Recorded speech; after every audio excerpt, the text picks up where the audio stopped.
In a Marxist materialist sense, all right, I think that people's beliefs, or maybe the way they approach those beliefs, are born largely of the environment that they're in, the material conditions, if you will, what they're exposed to, what they're comfortable with. For example, having been to a war massively changes what a person is likely to do or be willing to do in times of civil unrest, right? That makes sense. Not only have you been through military training, you've also been in combat, but presumably, we'll say, let's say, you know, if it's World War I or World War II, combat situations, like the way you address the world is going to be different. We know after World War I that in both Germany and Italy, the main bulk of fascist supporters, at least the most violent and effective ones, were World War I veterans who felt kind of betrayed and emasculated by their failure in the war. They hadn't been given the rewards they wanted. They hadn't been able to provide for their families. And also, they were very, very, very, very violent and mentally ill.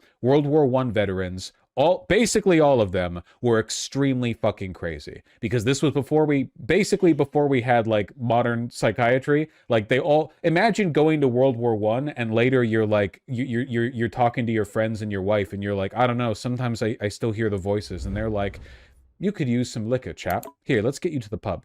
Like, that was the closest that you got.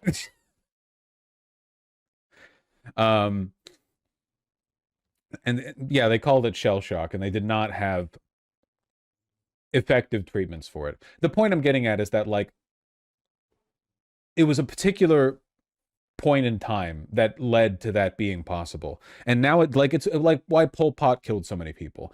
How was Pol Pot capable of killing so many of his own people, right? When he did forced marches out of the cities in Cambodia, as people like walked barefoot dozens and dozens of miles through dense jungle and passed by piles of bodies of their own people who had been left on the side of the road so the corpses would bloat in the morning sun, like, how could Pol Pot have looked over all that and been like, I love improving Cambodia. Yummy. I love improving the Khmer people, you know? And the answer to that is because Pol Pot grew up in an environment where fucking everyone was dying all the time. Constantly. All the time. He just didn't give a shit. It was just not...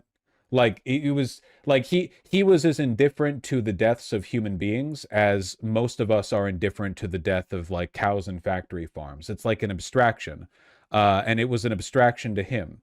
And you know, I think it manifested in his behavior. So what we have right now is a disconnect where the leftists in America today are, at least in a policy sense, are capable of enacting their political vision in a way that works with the times, right? You can do Mamdani shit. Pol Pot was a rich boy and went to University of France. Yeah, and what happened before he went to university? I know about his history. Anyway, you can do the Mamdani shit. You can improve people's lives. But how do you do the Nazi shit today? Like, I really don't think there's any change to the political environment in America that's going to get a bunch of these like lazy, entitled fat people to get up and start like doing Nazi shit. I don't know. I don't really think it's possible. You can get targeted bits of cruelty enforced by the state, but it's expensive and not very sustainable, and ICE is faltering despite the massive amount of money being dumped into them, and we're already like well over budget anyway. So, like, Vaush, you are literally doing the "it can't happen here" bit. I think that you're misunderstanding me. I'm not saying that authoritarianism can't happen here.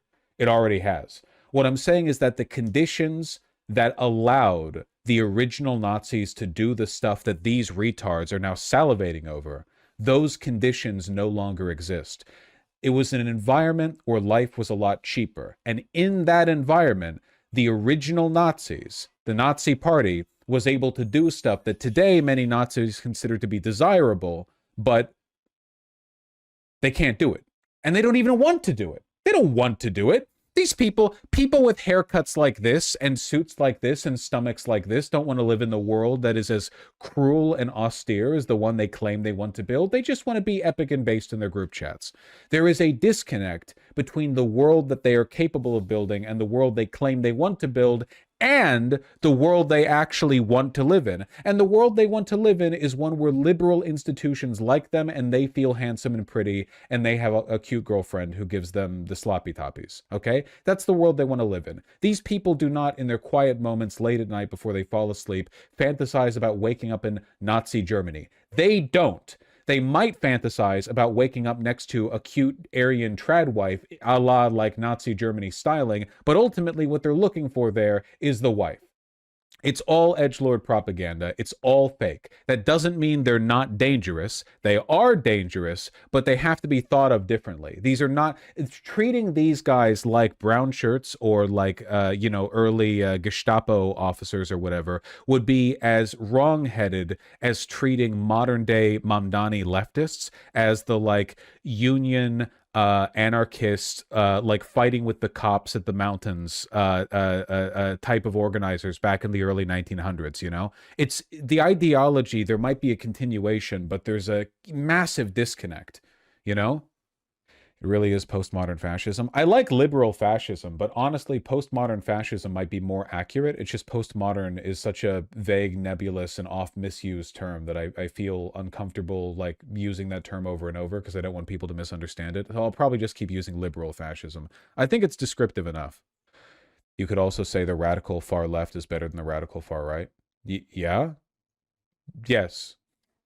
Hopefully we can all take that for granted, I guess. The idea that basically any group of people anywhere is better than neo-Nazis. That's like an easy go-to for me. Aren't we past postmodern yet? Postmodern doesn't describe an age or an era or a length of time. It describes like a rejection of modernist ideology. Mind you, fascism isn't itself a modernist ideology, so... Well, okay, fascism is idiosyncratic. There are elements of it that are modernist in nature, and there are elements of it that are not.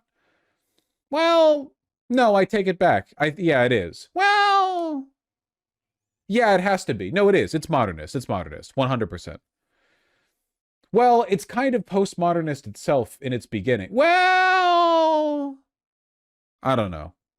Great minds are still debating. Is there such a thing as liberal socialism? Yeah, it's called fucking social democracy, and we've been suffering from it for a century. Human laziness may help us save us from repeating the past. It might be that bread and circus and social needs stop us from repeating history, at least temporarily. I do think that, like, we are very lucky that we live in a nation, in an era, that is comfortable enough that it's difficult to convince people to give away everything for the ability to kill minorities. Like, even if there are a lot of people who are pro-minority killing in the United States in like an abstract way, like, down at the border or whatever, nobody wants to go to war. Nobody wants to be mobilized to get up out of bed and out of their house and out there and here's 6 months of basic training and now you're in the front lines. People don't want that. We're too comfortable.